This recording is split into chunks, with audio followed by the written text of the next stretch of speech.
October 6, 1943, the Solomon Islands.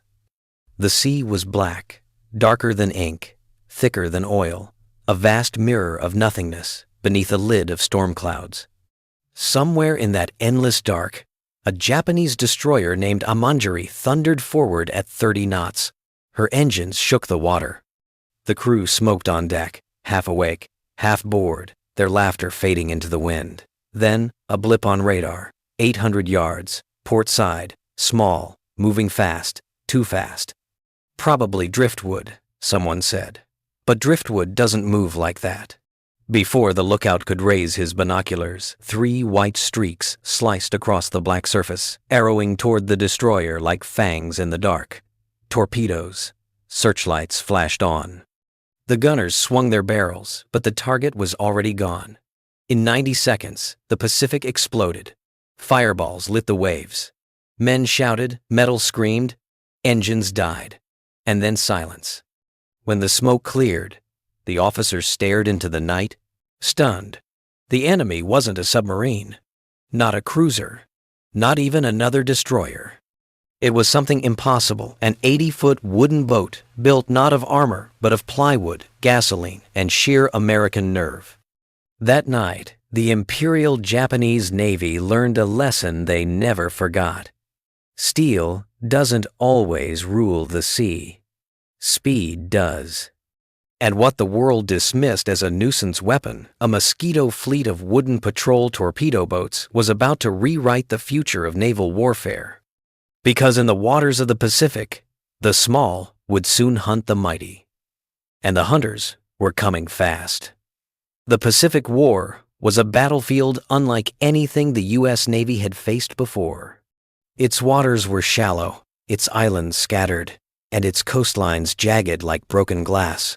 Battleships and cruisers, the pride of America's fleet, were too big, too slow, and too blind for what lay ahead. What the Navy needed wasn't another mountain of steel. It needed something fast, something cheap, something that could slip through coral reefs, deliver a blow, and vanish before the enemy even realized it was there. So, in the factories of New Orleans and Bayonne, 2 companies, Higgins Industries and Elko, began to sketch a mad idea. A small boat made not from steel, but from wood, 80 feet long, 4 torpedoes, a few machine guns, and a dozen men who'd have to trust it with their lives. To the admirals, it sounded like suicide. To the men who built it, it sounded like freedom. The first prototypes looked more like racing yachts than war machines. Their hulls were made of layered mahogany and pine, varnished and curved for speed. They could skim over the waves like skipping stones, but there was a problem. When the Mark 8 torpedoes fired, they ran too deep, too slow. Half the time, they didn't explode. And when Japanese destroyers opened up with their 5-inch guns, those speedboats shattered like matchsticks. The early missions were a disaster. Crews returned, burned, shaken. Sometimes not at all. One Navy captain sneered, "These things are good for nothing but making widows." The men who served on them gave the boats a name, the plywood coffins. But here's the thing about desperate men, they learn fast. Every failed mission turned into a blueprint. Every wrecked boat became a lesson in survival. The crews modified the boats with scrap metal, sandbags, and even salvaged Japanese guns. They drilled at night, learning to attack in teams, to strike from shadows, to become ghosts on water. Still, the ridicule continued. Even other American sailors joked, "Let the PT boys have their fun. They'll be gone by sunrise." But in Detroit, far from the jungle and salt spray, something was happening that would turn those fragile boats into monsters. A company known for building engines for luxury cars, and later for America's fastest fighter planes, was about to breathe life into the plywood fleet.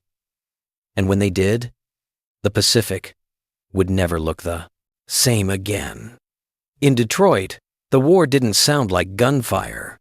It sounded like engines. The hum of assembly lines, the clang of wrenches, the hiss of welding torches. While the frontline sailors joked about floating coffins, The engineers at Packard Motor Company were designing something that would silence every skeptic. Packard had already earned its name building luxury cars, the kind driven by presidents and movie stars. But by 1943, they weren't polishing chrome, they were building power. Their engineers took the heart of an aircraft engine, the same type that gave the P-51 Mustang its scream, and turned it into something seaworthy. The result was a 12-cylinder, 1,350 horsepower marine engine that ran like a caged thunderstorm. And the Navy didn't stop at one. Each new PT boat carried 3 of them, side by side. A combined 4,050 horsepower crammed into 80 feet of wood and guts.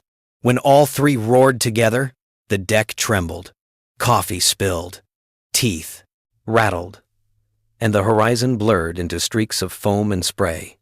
The numbers were staggering. 41 knots at full throttle, faster than any destroyer, faster than any submarine, faster even than their own torpedoes.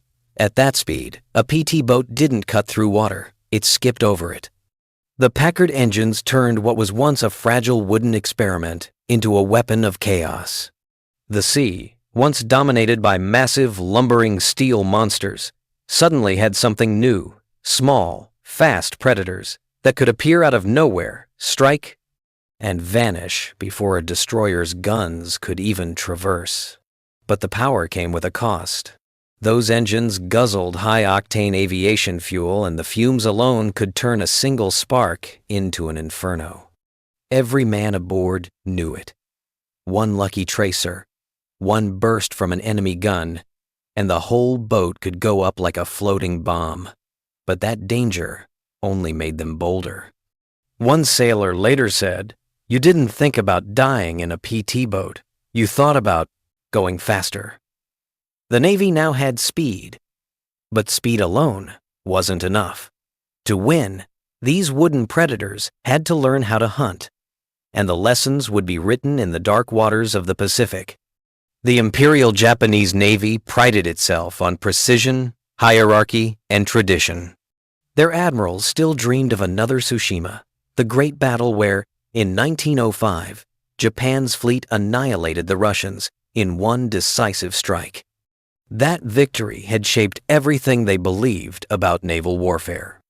Their doctrine was built around giant cruisers, battleships, destroyers, all waiting for the one perfect, glorious confrontation that would define history. So when Japanese officers first heard about America's tiny patrol torpedo boats, they laughed. "Wooden speedboats?" One commander reportedly scoffed. "They burn before they reach us." They called them mosquitoes. Annoying, yes. Dangerous, impossible. But the Americans were quietly rewriting the rules. In the early months, the PT squadrons were slaughtered, their torpedoes missed, their engines failed, their wooden hulls shredded by 5-inch shells.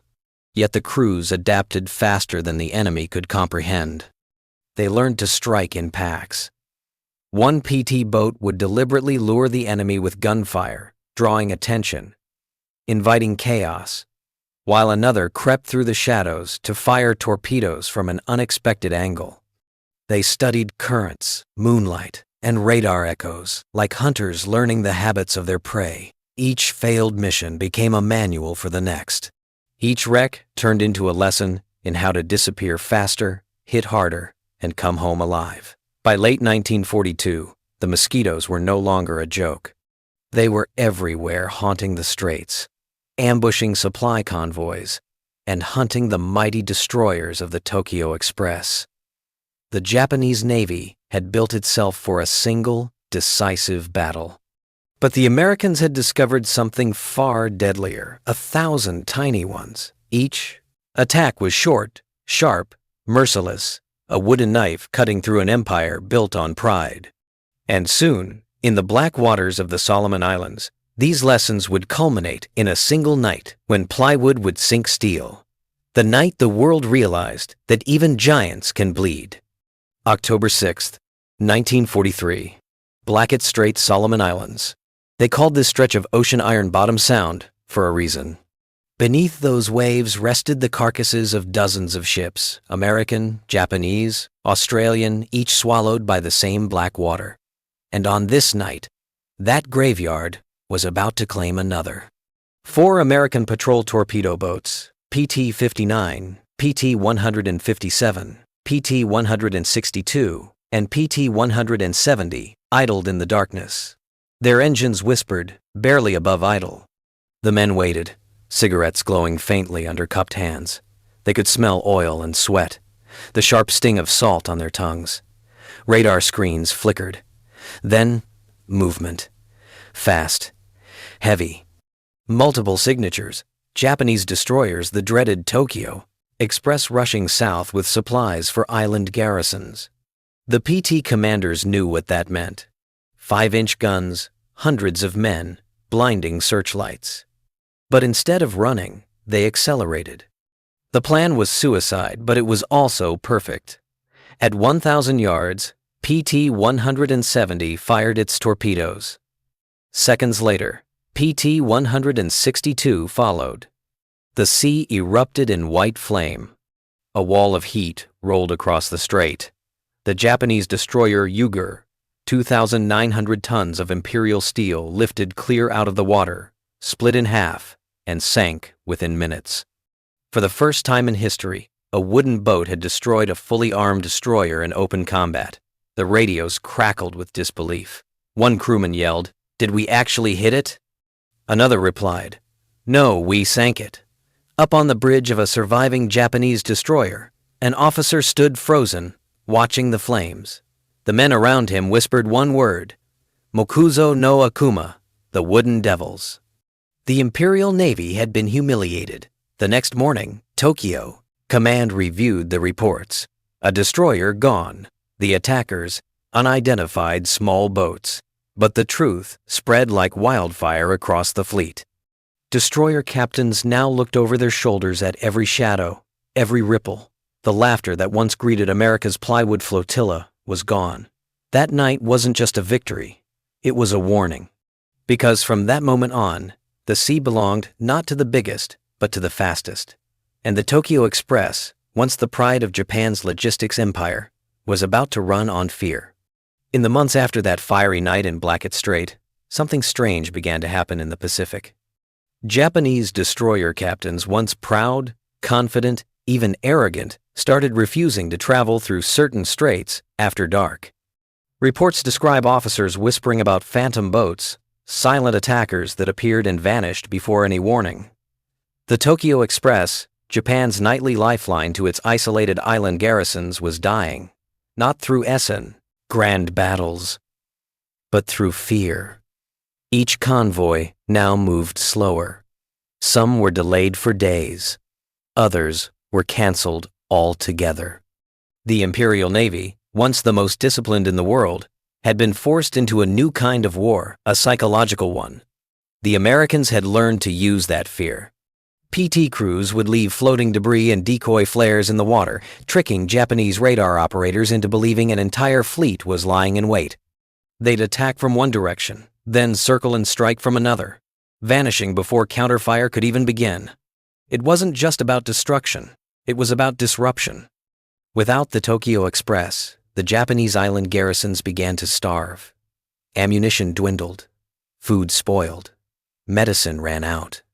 Soldiers who once fought with ferocity were now reduced to scavenging jungle fruit and eating roots. One Japanese diary entry, later found in a wreck, read, "We fear the night sea.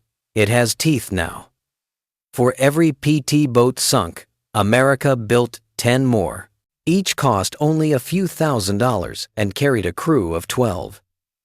Every destroyer they threatened was worth millions and carried over 200 men. Japan's empire was bleeding, not from the heart, but from the veins. And with every passing week, the Pacific grew smaller, darker, more claustrophobic for the men who had once ruled it. The PT boats didn't just change the tide of battle, they changed the tempo of fear. And as the Imperial Navy pulled back, the American fleet surged forward, stronger, faster, and now, utterly convinced that speed, not size, would rule the oceans to come. By 1945, the Pacific was littered with the rusting carcasses of Japanese ships, silent monuments to an empire that had underestimated speed. The PT boats never won grand headlines. They didn't have heavy guns, or thick armor, or admirals posing on their decks. But they had something far more dangerous: adaptability. Each one cost a fraction of a destroyer. Each could be built in weeks, not months. And each carried a crew whose courage was worth more than any blueprint. The Japanese had measured power in tons of steel. The Americans measured it in throughput, in how fast they could build, deploy, and evolve. That was the lesson of the Pacific. Speed wasn't just velocity, it was philosophy. When the smoke cleared and the sea calmed, the wooden boats were gone, their mahogany hulls rotted, their names forgotten by most. But their legacy lived on, in the Navy's fast attack craft, in the missile boats of the Cold War, in every vessel built to strike before being seen. The men who sailed those PT boats would joke about the fear, the fumes, the endless repairs. But when they talked about that night in the Solomon Islands, the night plywood sank steel, their voices would always go quiet. They had been part of something impossible. Something that proved, once again, that victory in war doesn't belong to the biggest or the loudest, but to the fastest to adapt. They called them the plywood coffins. But to history, they were the wooden wolves of the Pacific.